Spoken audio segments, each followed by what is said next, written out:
the high points of the day, the high point of the exhibition, of the program. So we'd like to lay out the scenario that's about to happen. So on the left-hand side of the arena, the Germans are happily ensconced in their occupied territories. They have a small machine gun posts, outposts underneath the trees. And they're not expecting any problems. Everything's nice and quiet on the western front.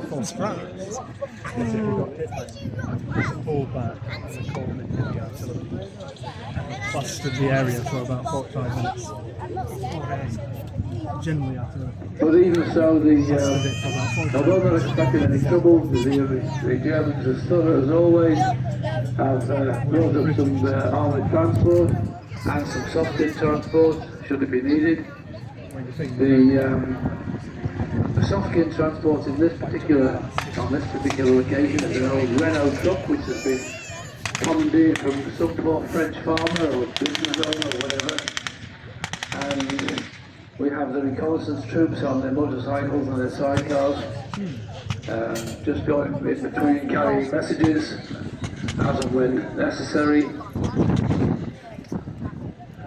and they're not expecting any trouble, but nevertheless it's always good to be prepared and prepared for any eventuality. Now, I mentioned several times today, during the day, there will be some very large, very loud bangs, and there will be bangs. And the bangs will be caused by the pressure of the explosives coming out of the air, coming across the field and to your eardrums. So, hands over ears is a good idea, especially if you have young children or if you have pets. They will be loud and they will be obsessive. Again, another word of advice: please, when the event is over, no one except the battle reenactment crew and the management of the exhibition and the show. No one comes into this arena, especially young children. Please make sure that the children are kept outside of the steel barriers. No one comes inside the barrier for their well-being and yours. These are only pyrotechnics, they're only blanks, but they are explosives and they can go off without warning. And we don't want anybody injured. We don't want anybody injured through handling things that they shouldn't be handling or even touching these things. So if you see anything bright, brass and shiny on the ground, leave it on the ground. The reenactors or the staff and the security will pick the items up after the battle. I can do that.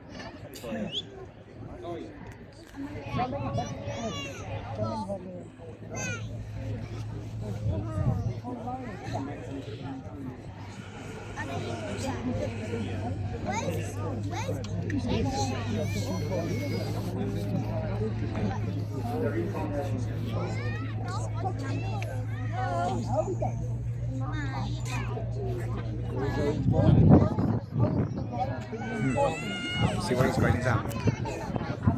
With devices, explosives on. Oh, that. It's not like a fireworks. Yeah.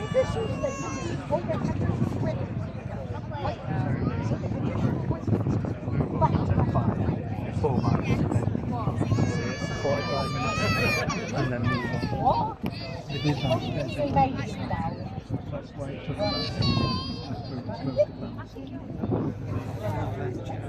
Many of the German troops on the Western Front in France and in Holland and places like that, they thought they had a cushy number, the war wouldn't reach them, unlike their fellow soldiers on the Eastern Front where they were dying in very large numbers. They were falling back constantly, day after day after day.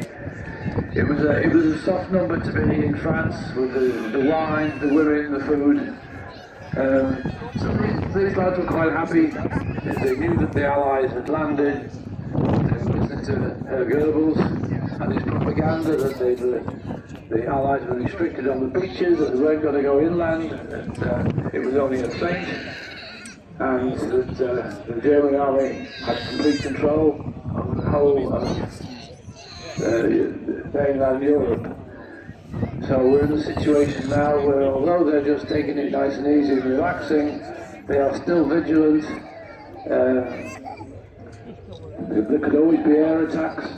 There could always be attacks from the Maquis. That's the French. That's the French underground. And in certain areas where the Maquis were very, very vigilant, then obviously the Germans too were very, very vigilant.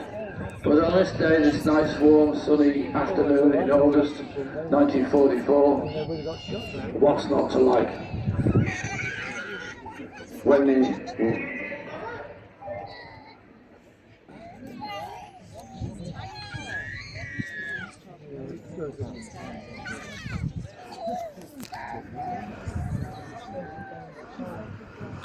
can get quite warm in the afternoon in France when you're wearing these heavy serge uniforms and carrying all your equipment, being on standby. But at least they're not on the Russian front, they're not constantly on the move. They've got a nice warm barracks to go home to, and a bed to sleep in tonight, and they've got no reason to think that situation will change.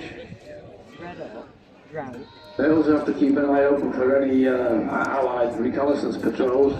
There'll always be the odd patrol pushing forward from the front line, checking for the enemy's weak spots,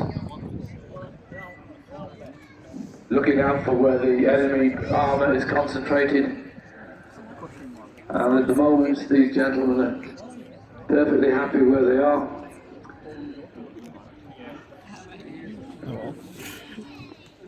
The only thing we can't hear the skylarks. Maybe the skylarks know something.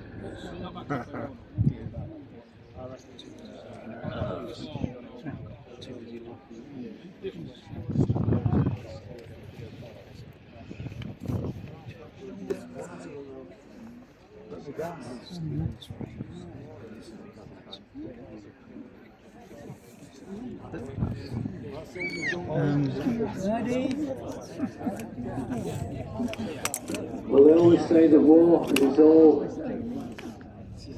99% nothing and 1% all action.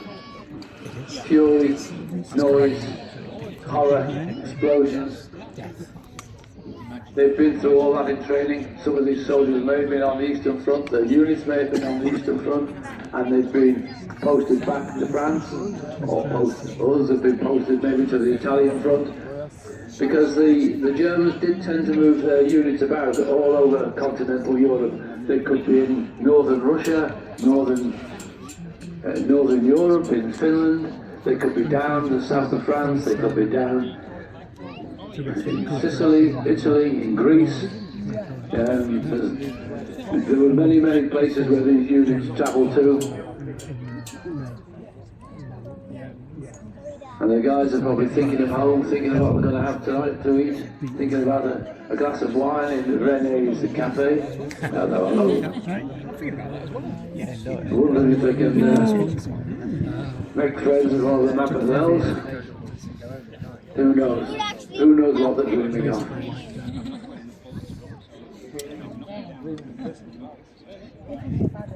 So, there's a movement. There's an American reconnaissance patrol, which has suddenly appeared with its M8 armoured car. This vehicle's only lightly armoured.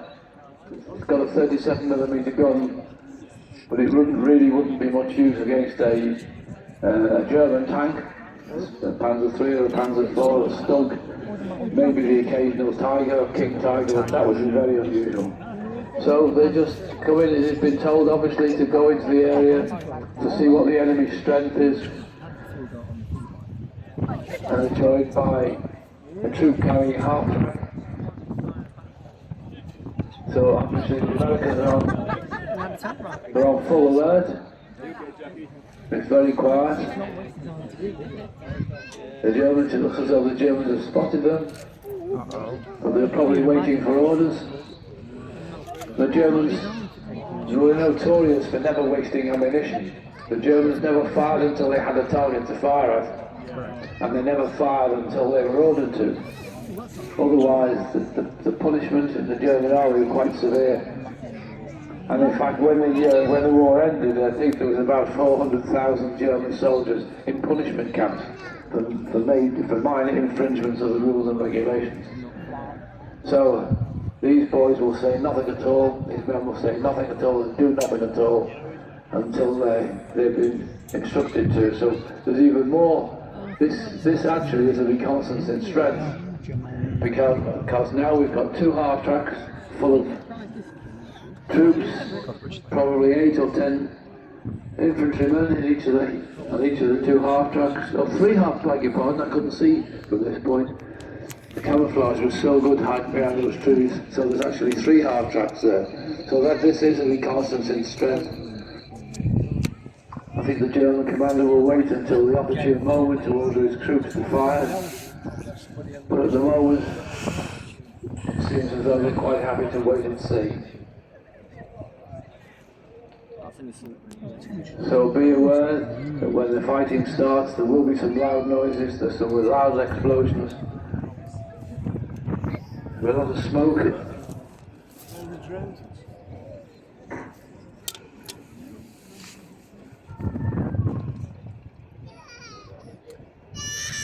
It would appear the Americans are still unaware of their fate.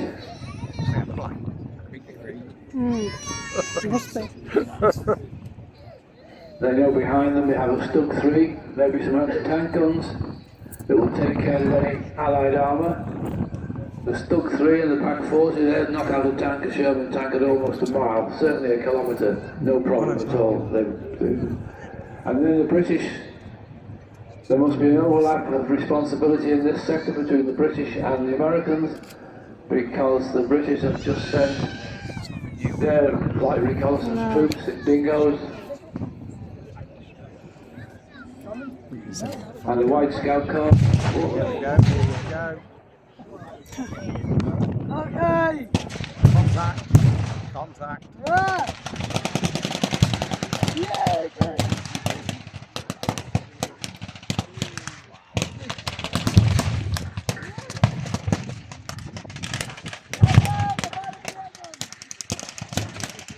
There seems to be artillery fire coming off of this area. We're not sure where it's coming from.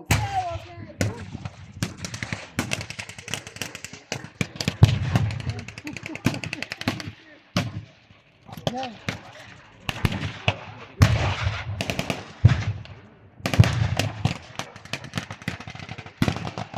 Things aren't looking good for the reconnaissance corps.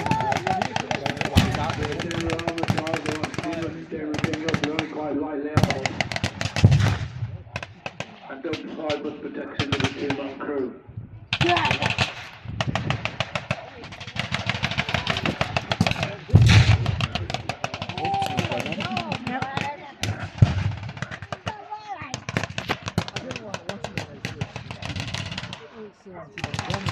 There's some heavy artillery just landed, some rounds have just landed, we're not sure where they're from. I think they're from the 25 pounder field gun. Yes. The Allies have thrown up their 25 pounders with all artillery. And they're sending in rounds to soften up the enemy.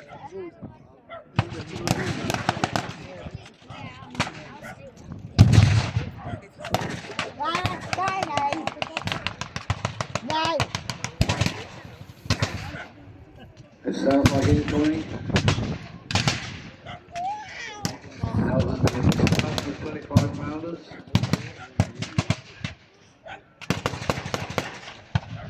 There seems to be very little action on behalf of the British. That looks like a raft of 25 pounders getting close to the German fortifications, the trenches.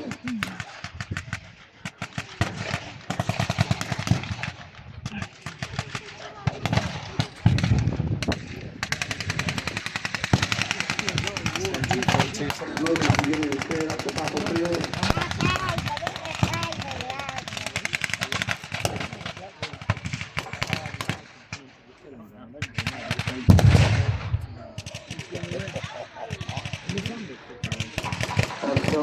seems more likely to be artillery coming in.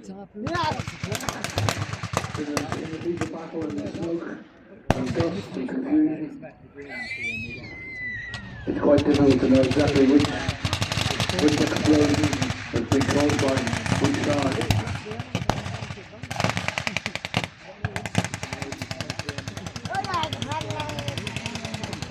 Heavy armors coming in. Hold on.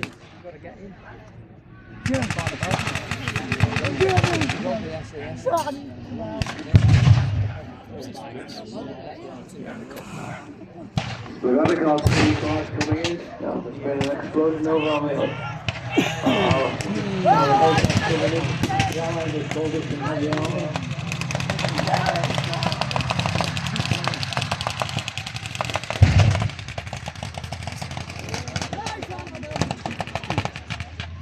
And the Germans responded with the self-propelled gun. The Stug itself would make mincemeat of an M18. Although the M18's M1A1 75mm gun is a very, very potent weapon.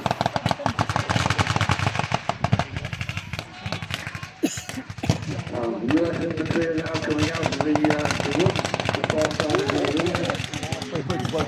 Taking cover behind the M18 and the half-track. And now the Stuart Light Band is also coming onto the battlefield.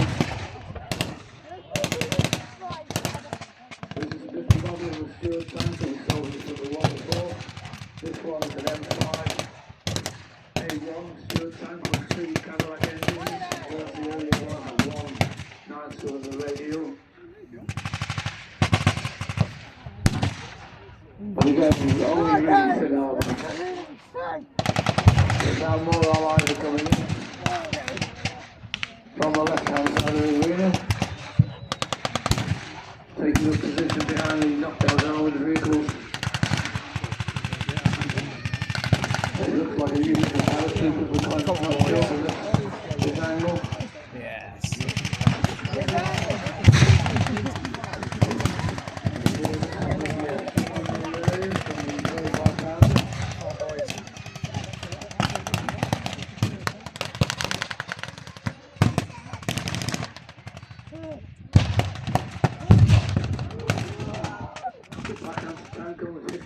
Hidden behind the hedge on the right hand side by the first aid post.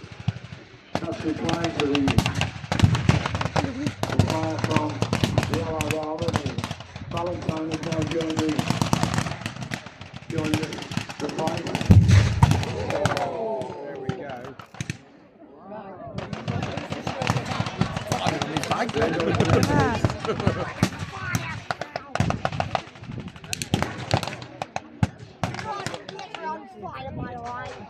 So despite those large explosions, so the other line in the arena, the German soldiers are holding their nerve. They're keeping their eye on the enemy in front. And by the looks of it, they feel as though they can hold this position.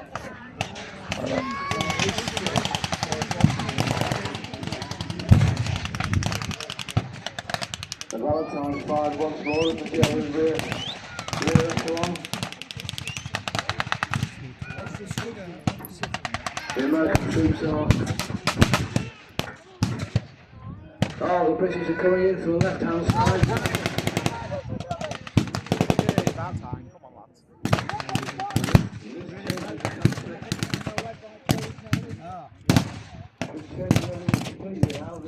It would appear that the German troops have been outflanked.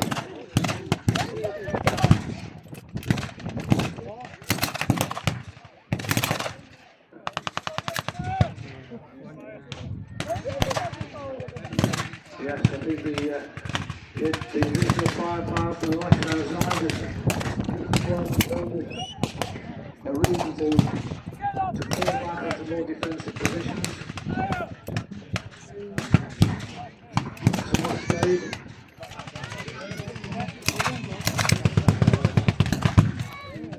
And then you've taken shelter behind the motorcycle combination.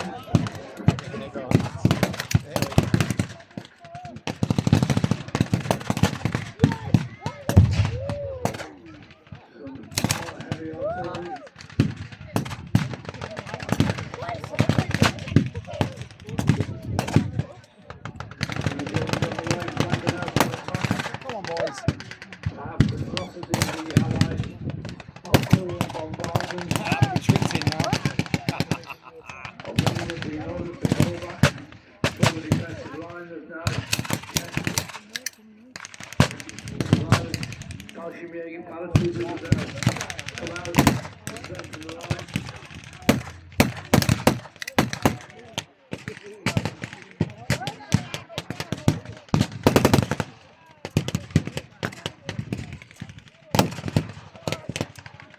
On the far side, the half-masters and troops are getting closer. There's a pincer movement taking place.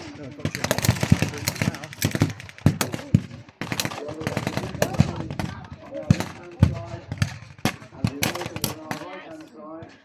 It looks as though they're coming in a pincer movement to squeeze the Germans out of this position. Turn back to the open where they could take cover in the trees. Don't stop that.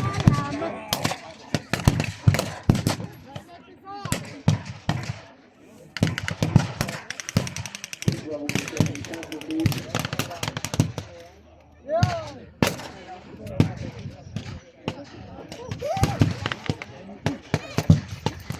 Well, the Allies are still creeping forward slowly.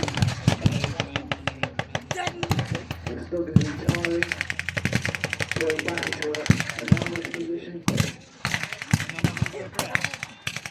About three. About three.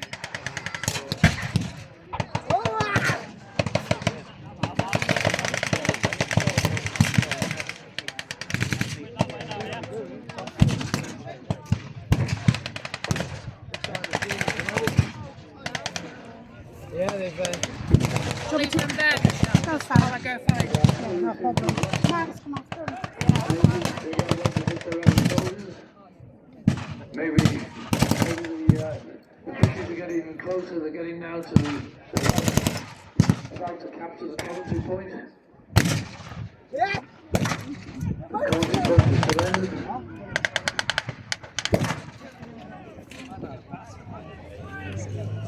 So virtually all of the Germans are now left their trenches and fallen apart.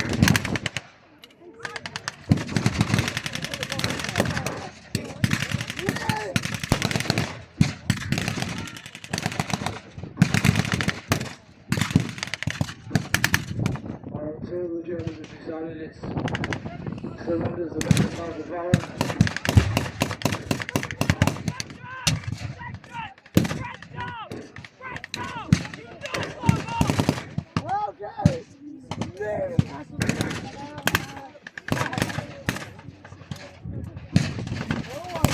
So the Allied tanks are pushing very, very close to the original German outline.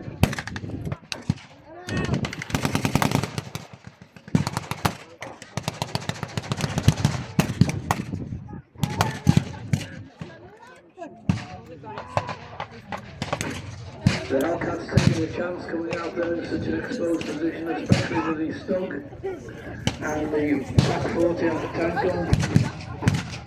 The Stug's coming out of the trees now, and at this range he's bound to take out the Hellcat if he hits it.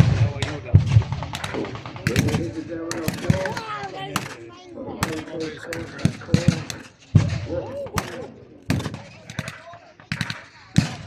Yes, it looks as though the Hellcat crew is immobilised.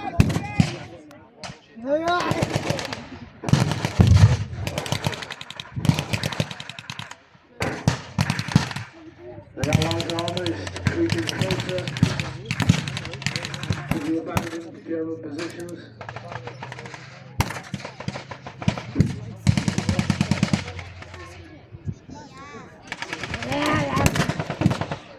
The explosions over on the left-hand side, perhaps the Allied forces.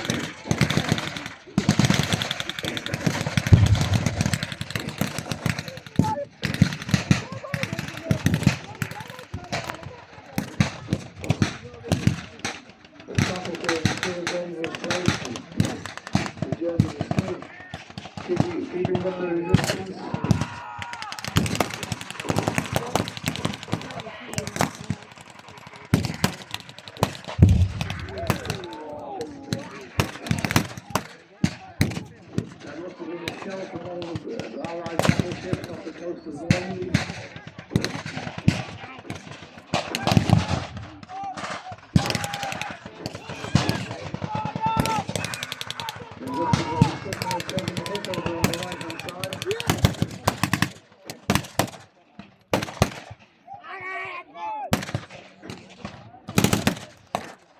Television.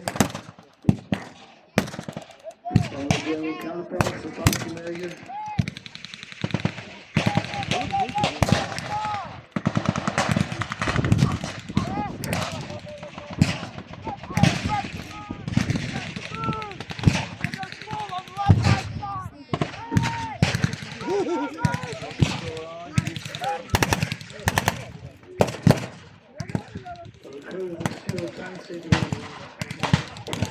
Quite well protected. Behind the steward.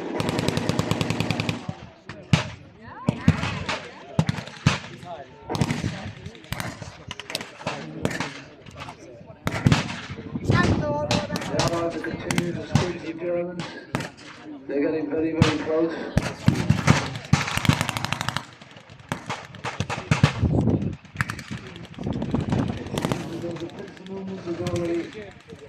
Already closed, certainly on one side of the arena.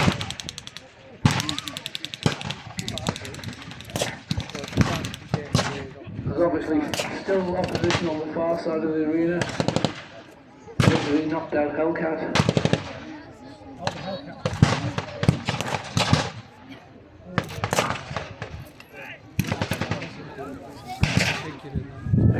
It's something over. Rather counting, never could tell. There could be snipers hidden in the trees, hidden in vehicles.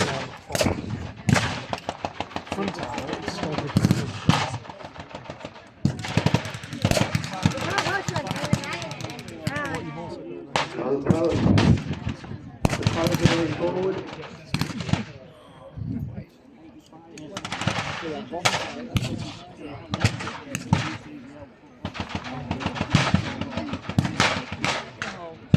It would appear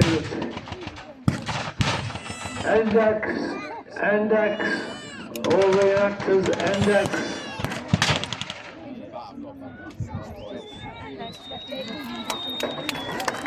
Round of applause, ladies and gentlemen.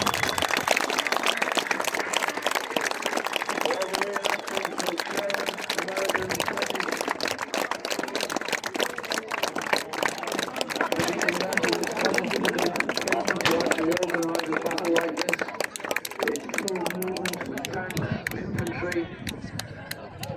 blank ammunition, even blank ammunition can be dangerous. I hope that at some point the If all the reenactors could muster up in front of the commentary box, please.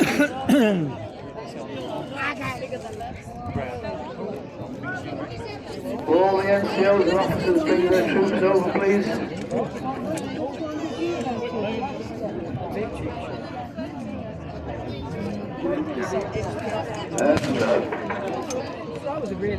Please, ladies and gentlemen, we are waiting if we can time it just right for the Battle of Bristol Lancaster to fly over the arena, and we'll have our 2-minute silence for the fallen of all world wars.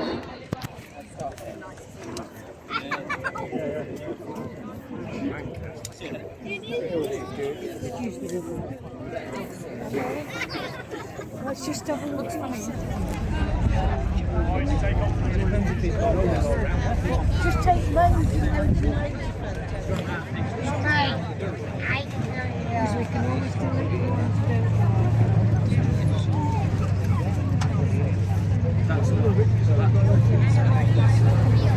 So we're anticipating the ETO of the Lancaster is in the next 5 minutes. So in the meantime, the vehicles that have taken part in this display will be lined up. And all the units will be lined up. And I think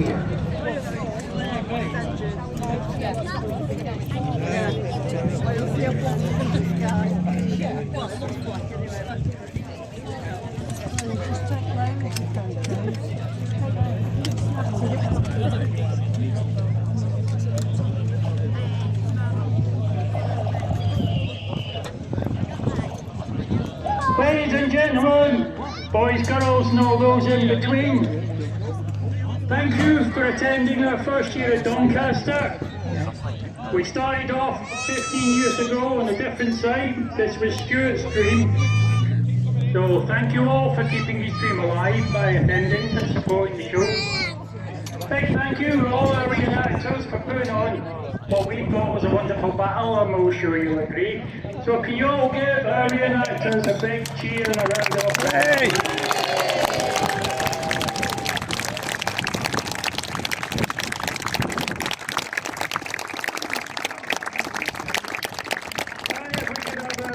To give your adoring public a big cheer, please.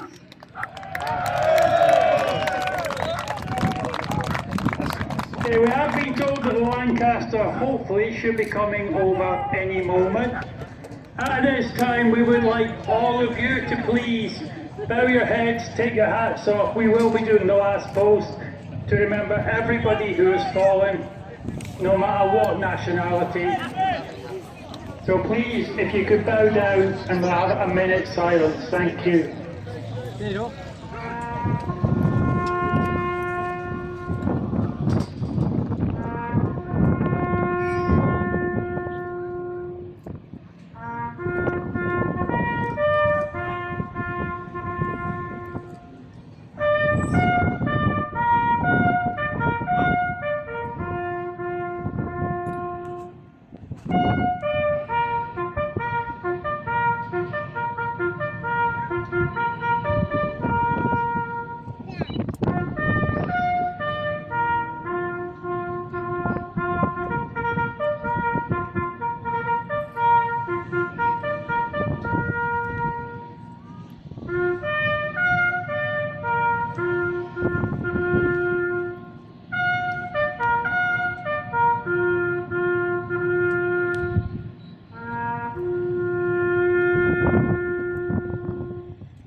Hey, ladies and gentlemen, thank you very much.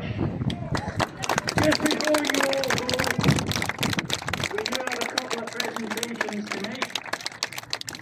The show this year has decided to support a very, very worthy charity. It was run by Mr. Steve Bentham Bates. It's a Help for Homeless Veteran Society. Steve and his charity supply homes for veterans that have served, that have run on bad times. All of your gate money that we've come through today, a large chunk of that will be going towards this charity, so please, thank you very, very much.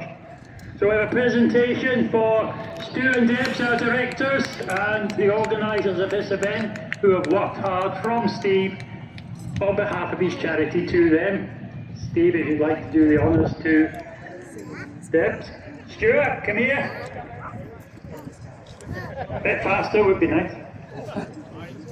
I'd also like the commanding officer of the Long Range Desert Group, please come over. And the representative of ITK-12, the German group, to also please come over. So we have a couple of prizes for you guys as well.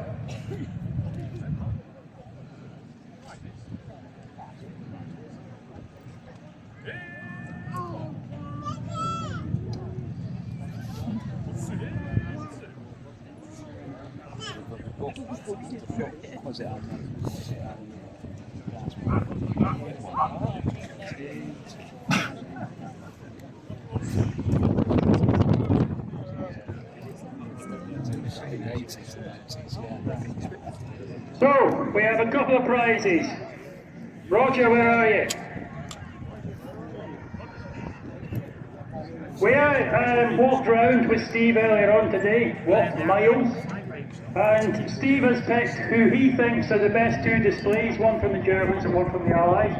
So I'm going to get, not Stu because he's dead, I'm going to get Debbie to present the best display, the long range desert group for the Allies.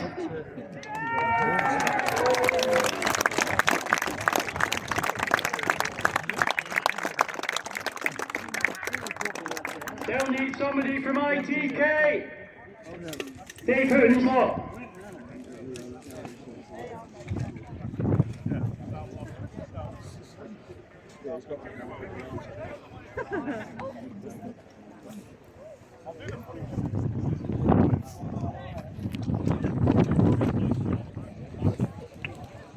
Poor Roger, he's tired after that one.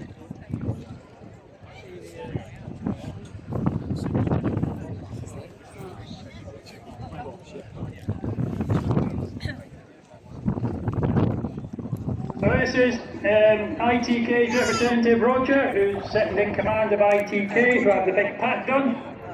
The main reason is the leader of ITK is Mr. Dave Hooten, who has supported the show since we started 15 years ago.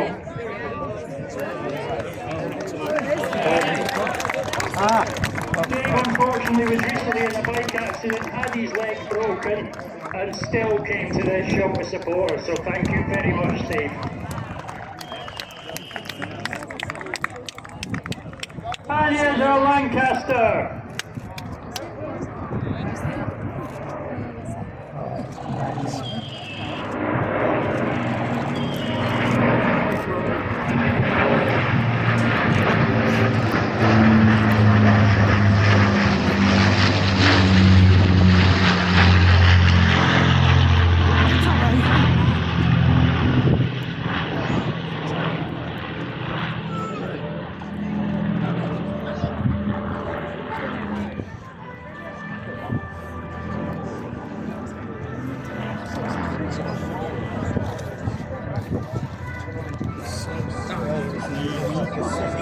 Yeah.